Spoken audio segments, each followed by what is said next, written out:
Today on The Report, we discuss the anti-government protests in Iran. Plus, Cuba legalizing same-sex marriage and Hurricane Ian threatening Florida. Chicago police shoot a man who infiltrated a SWAT training session. And gas prices in LA continue to climb. The report starts now.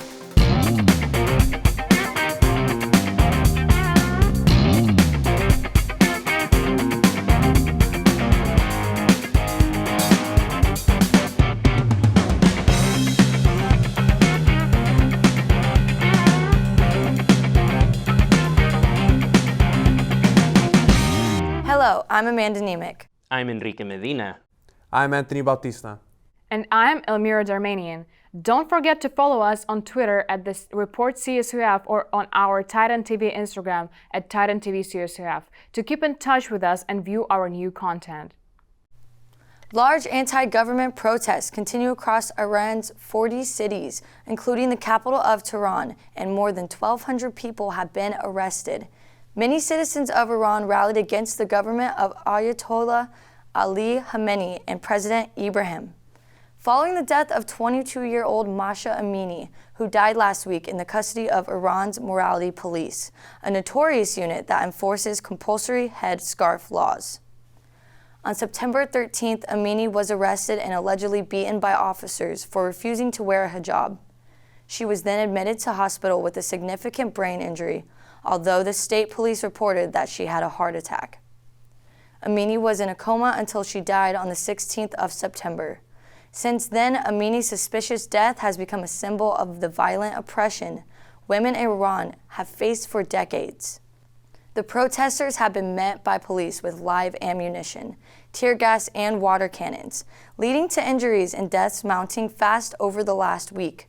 Official media outlets put the death toll at 41, but the Iran Human Rights Group, an NGO based in Norway, has said that at least 76 people have been killed in the crackdown. 2 members of Iran's paramilitary group have also died in these violent protests. Human rights organizations are now concerned about what Iranian authorities could do next after authorities introduced an internet blackout on Thursday, 22nd. Iran's army issued a warning to protesters and said it was ready to, quote, confront enemies, end quote, to defend the nation's security, according to the state news agency, the IRNA. So the state news agency, IRNA, said that Iran's army warned protesters and said it was ready to, quote, confront enemies, end quote, to defend the nation's security. What do you think this means? Well, I think that's the root of the problem right there. Iran's government is viewing these protesters as enemies instead of citizens of this country, instead of people just trying to express their beliefs. And that's the root of the problem. We can't expect change if their own government is viewing their people as enemies. Yeah, and I'm glad you mentioned that. Iran, the reality of the situation is they're an oppressive government. Just to put that into perspective, they've weakened social services and welfare over time. They've also lacked voting rights for people as far as representation, less parties to vote for in Iran. So it just really symbolizes an oppressive government for them, and it shows that question, do they really value their citizens? I mean, what do you think our international community can do? Like, if someone sitting at home right now is watching the TV in the U.S., what can we do to help the situation? Yeah, so something really interesting to mention is that the U.S. and the European Union are actually both kind of doing things as far as the internet outage is concerned. So Elon Musk actually, with a new service, an internet service called Starlink, is actually trying to help out the people of Iran by giving them internet access in their country, as far as the blackouts are concerned, to have that internet access and share their opinion, of course. Also on top of that, Joseph Borrell, the European Union foreign policy chief, has also mentioned that they can help in that sort of way as far as the blackouts are concerned, and they've also mentioned willingness to help out in any other sort of way. Another important thing to mention is that the U.S. and the European Union have already put economic sanctions down for Iran, so it shows. It's a good thing that they're showing willingness to the situation to help out, and it shows that they're there for the people of Iran. In other news, Cuba has just legalized same-sex marriage and increased protections for minorities. Earlier this week, Cubans were able to vote in favor of a new family code that allows LGBTQ+ couples to marry and adopt children. The code also extends greater protection for women, children, and the elderly. Many Cubans who identify as LGBTQ+ have faced official and legal discrimination for decades. In the early 60s, many were even sent to government work camps, along with political dissidents. Homosexuality was legalized, however, in Cuba back in 1979, but many LGBTQ+ people still faced open discrimination. Back in 2018, Cuban legislators discarded provisions that would have legalized same-sex marriage in 2018 due to concerns that a homophobic backlash would have reduced turnout for a referendum to approve a new constitution. However, the people of Cuba have now demonstrated their approval of this new law, with 94% of the votes that were counted on September 26th showed an overwhelming support for the new family code. The Cuban government argues that the code is proof that Cuba is finally adapting to the new times. So when we see this situation, it's very interesting to bring up the 2018 the voting that they were expecting to do initially on same-sex marriage, but that eventually didn't go down. And now in 2022, an overwhelming 94% of the votes. 94% of people voted in favor of same-sex marriage. So when we observe and really analyze this situation, as far as the perspective of the Cuban government, do we think this is a situation where they misread the public, or do we really think the public's opinion has changed that much in 4 years? I think that government being afraid of backlash is kind of important because whatever the government does, there are always going to be people who are going to be against it, not like it and whatsoever. But it's 2022 already. People are being more and more, happily they're being more and more loyal towards LGBTQ+ community. So I don't believe that the government misread it in 2018. I think that they did a right thing by postponing kind of the voting. Yeah, and I think something else to mention that was interesting as far as seeing the trend to allowing same-sex marriage to be legalized in Cuba. Mariela Castro, she's actually the daughter of a former Cuban president, Raul Castro, and she actually advocated through a government-funded center to help out people of the LGBTQ+ community. So to know that people of that high of an authority were actually doing things to help the LGBTQ+ community. Also, another thing to mention, the Cuban government also were running state ads to show support for same-sex marriage. So it's interesting to see that Cuba was shifting in favor of same-sex marriage, in favor of the LGBTQ+ community. So I think it's great to show that Cuba is shifting and they're adapting to the new times. Yeah, especially someone in like high power, that much influence is awesome for this. I agree, and I like that you brought up how Cuba's finally adapting. This is a place that, from an American perspective, we view it as a place that doesn't change, that hasn't changed in decades. So this is a tremendous step in the right direction. Yeah, I 100% agree that it is definitely a big step forward for everyone who lives in Cuba. The national referendum was not the only major event in Cuba this week, as they have also been dealing with Hurricane Ian, a Category 3 storm which made landfall in western Cuba and is now on its way to Florida. The hurricane is demonstrating fierce winds of up to 125 miles per hour. Cuban locals are dealing with a serious wind and storm surge on top of rising water levels as much as 14 feet above the norm along the coast. The storm's predicted trajectory is making many Florida citizens on the west coast evacuate from their homes. After tearing through the northwest of the Cuban island, Hurricane Ian is expected to hit the western coast of Florida. Reports indicate that the Tampa area could be dealing with its first hit from a hurricane since 1921, and needless to say, the impact could be devastating. A mandatory evacuation has already been called for many counties in the state of Florida, as officials are urging residents to value their well-being rather than the protection of their property. The mayor of Tampa, Jane Castor, stated, quote, "This is nothing to mess around with. If you can leave, just leave now," end of quote.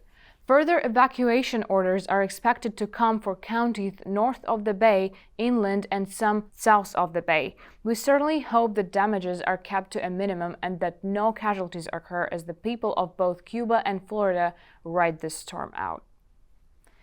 Of course, it is easy for the government to say just leave if you can because, well, of course they're caring about people's life, but at the same time, people are leaving places that they were living in for a long time. It is not that easy to leave your house with everything inside, just something that you have close memories with. What do you think about it? I mean, that's, like you said, they've been there for a long time, and if not, their whole lives. So it's almost in a sense you're giving up everything just for your safety, which obviously, if it comes to it, you need to do that. But what these people are going through, I know we've talked about how some of our friends are actually going through similar, like this situation. So it's very tough just to see that, and, there's not too much we can do, but, give them our love and support. Yeah, and to really put this into perspective, this is a Category 3 storm. Category 3 storms are up to 111 all the way to 129 miles per hour, so that really puts it into perspective. It's not quite the Category 4 storm that we talked about last week with Hurricane Fiona over there in Puerto Rico, so regardless, to say it's still very, very dramatic, the situation going on in Florida and in Cuba. And what pains me is that people really have to face this dilemma of whether to stay and be with their belongings, of course, or whether to leave and make sure they value their life, of course. So it really pains me. And like you mentioned, we could only send our thoughts and prayers and our love over there.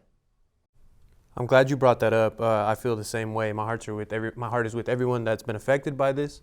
But I think the hardest part about this is the uncertainty. You can leave your home and take as many valuable things with you, but there's no guarantee that your home's going to be waiting for you when you get back. So all we can do is send our thoughts and prayers to people that are affected by this and the entire state of Florida.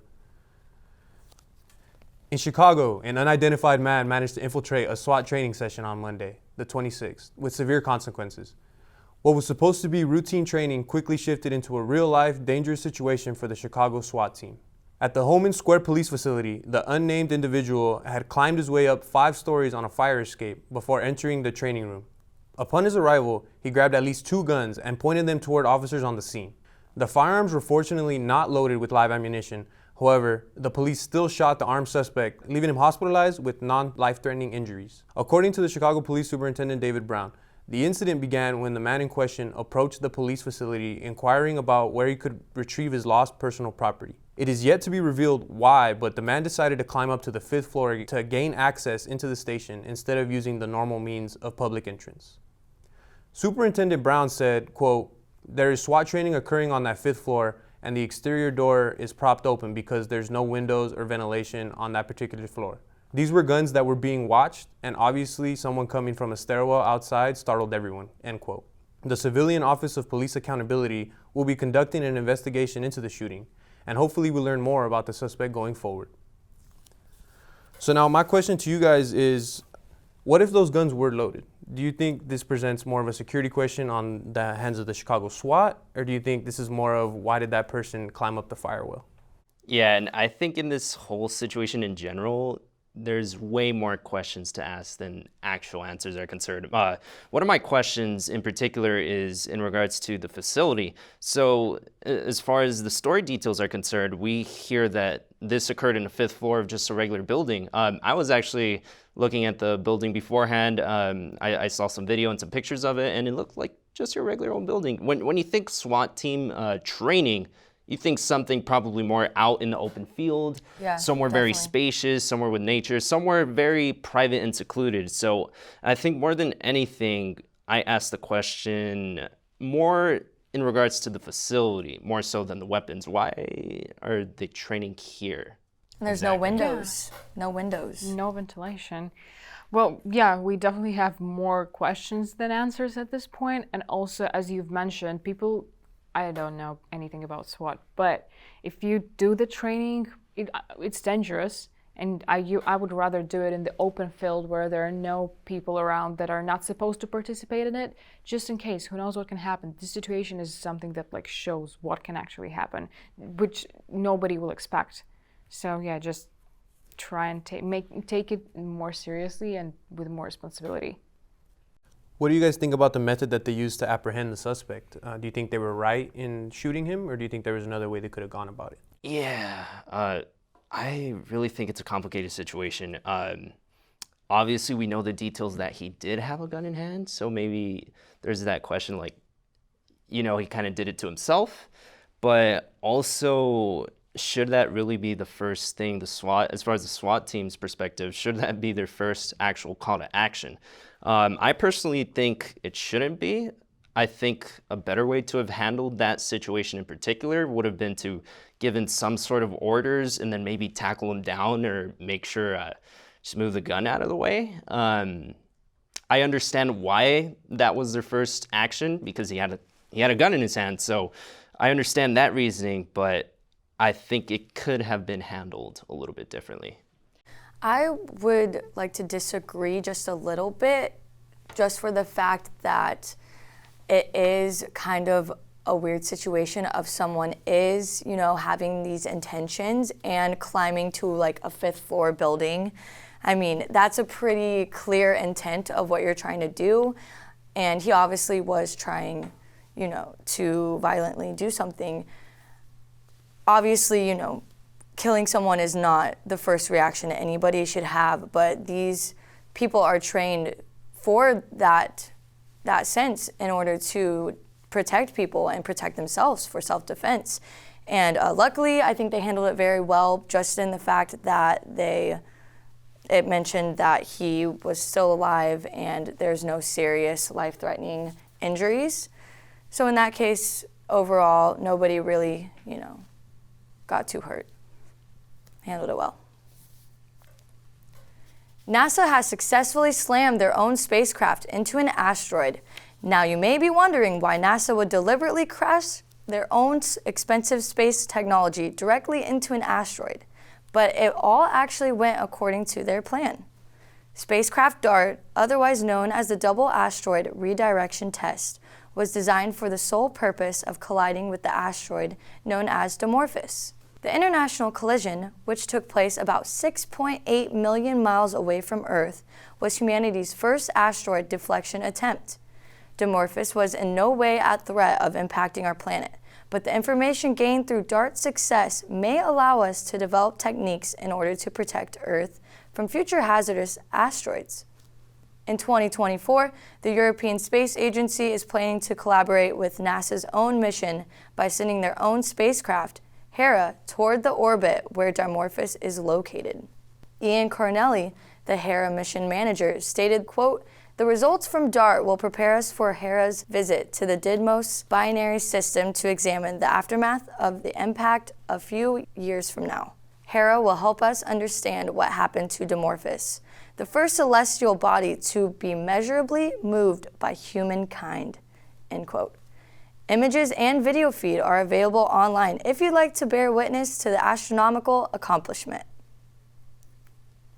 So that's a pretty big deal. I mean, what do you guys think about, the pricing with NASA? Do you think the government funding is too little, too low? I know there's very mixed thoughts about that area. So what do you guys think? So I think this is good to know that we have a chance, and the off chance that something extraterrestrial, whether it's a meteor or something else, is coming towards Earth. It's good to know that we have a chance.